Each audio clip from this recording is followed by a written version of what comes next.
Hello दोस्तों, आज हम एस्पायर का नेक्स्ट लेक्चर स्टार्ट कर रहे हैं। नेक्स्ट लेक्चर स्टार्ट करने से पहले मैं आपको अनाउंस करना चाहूँगा, किसी ने भी हमारी वेबसाइट विजिट नहीं की है www.digitaleffect.in, वेबसाइट विजिट करना ना भूलें। चलिए टॉपिक पर वापस आते हैं।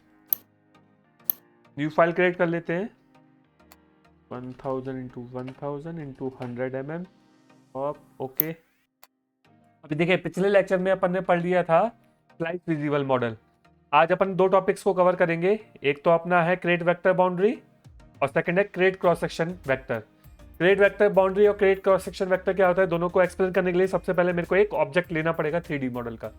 सपोज कि अपन एक 3D मॉडल इंपोर्ट कर लेते हैं। ये मैंने मॉडल इंपोर्ट किया है, इसका साइज में सेट कर देता हूँ 1000, क्योंकि अपन ने 1000 का लिया है। अप्लाई, सेंटर मॉडल, पोजीशन है इंपोर्ट, इसको डाउन में कर देते हैं, इंपोर्ट। अभी देखिए ये अपने पास 3D मॉडल आ गया है।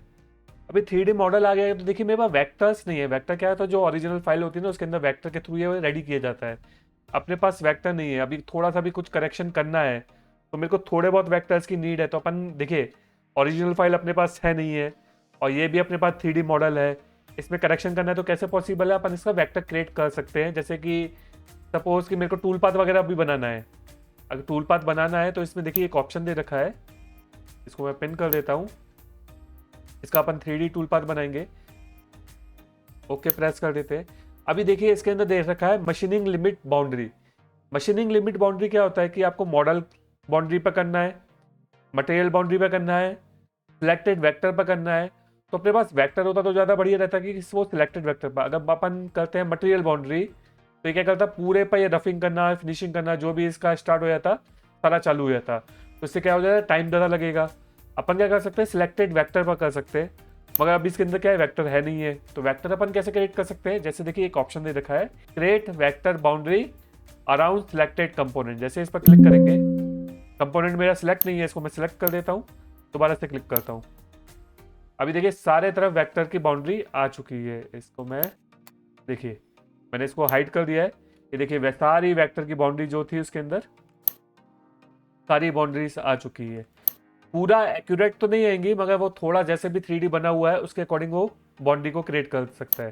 तो अभी आप क्या कर सकते हो कि अब आपको बाउंड्री पर जैसे रफिंग करनी है, फिनिशिंग करनी है, तो मैं इस टॉप वाले पार्ट को भी सिलेक्ट कर सकता हूँ, इसको अनग्रुप कर देता हूँ। अब इसके टॉप वाले पार्ट को भी सिलेक्ट कर सकता हूँ, इस पर कर सकता हूँ। जैसे मैं इसके क्रॉस सेक्शन में भी कर सकता हूँ। जैसे आपको करना है इसमें कुछ चेंजेस भी करने हैं तो आप इसके अंदर अकॉर्डिंग चेंजेस भी कर सकते हो।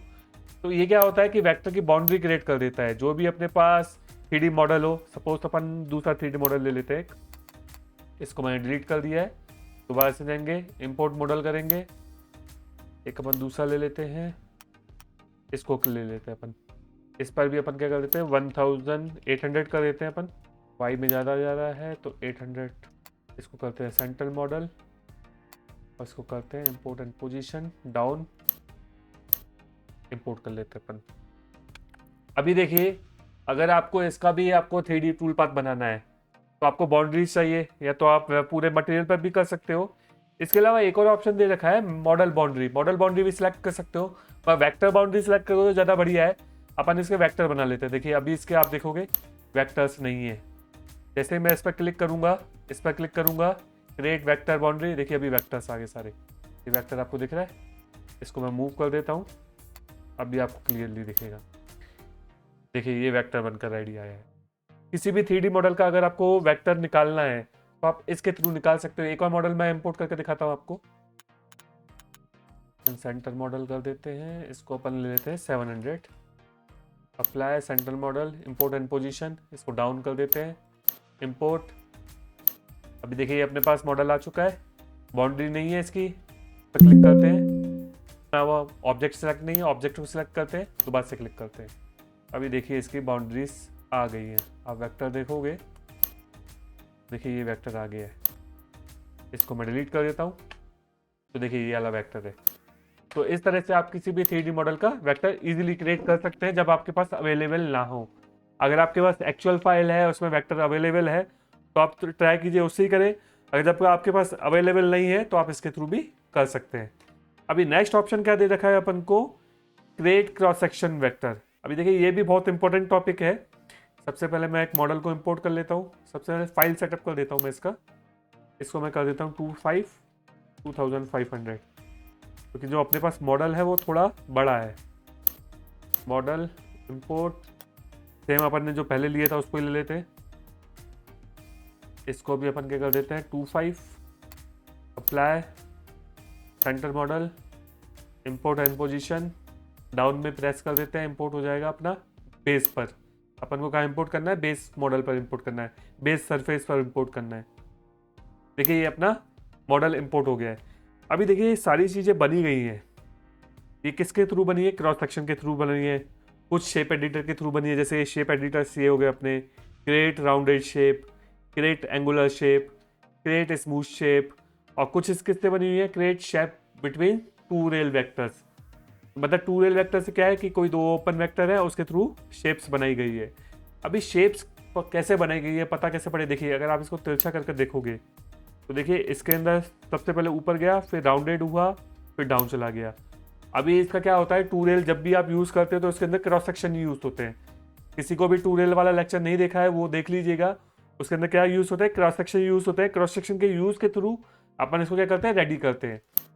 सेम इसके अंदर भी देखिए मैंने क्रॉस सेक्शन यूज़ कर रखा है।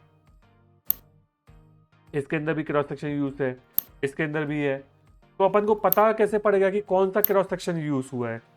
तो अपन को कैसे पता करना है? देखिए जैसे ही मैं इस पर क्लिक करता हूँ, क्रिएट क्रॉस सेक्शन वेक्टर, इस पर क्लिक किया। अब ये मुझसे पूछ रहा है कि कहाँ से लेकर कहाँ तक का क्रॉस सेक्शन पता करना है। सबसे पहले इस अपन नॉर्मल वाले का पता कर देते हैं। इस पर क्लिक किया, इस पर क्लिक किया।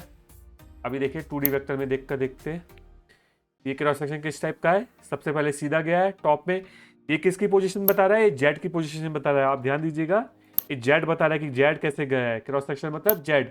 ये सबसे पहले ऊपर गया, फिर थोड़ा टिल्ड हुआ, फिर राउंडेड हो गया, फिर डाउन आ गया। अभी दूसरा भी देख लेते हैं अपन 3D में।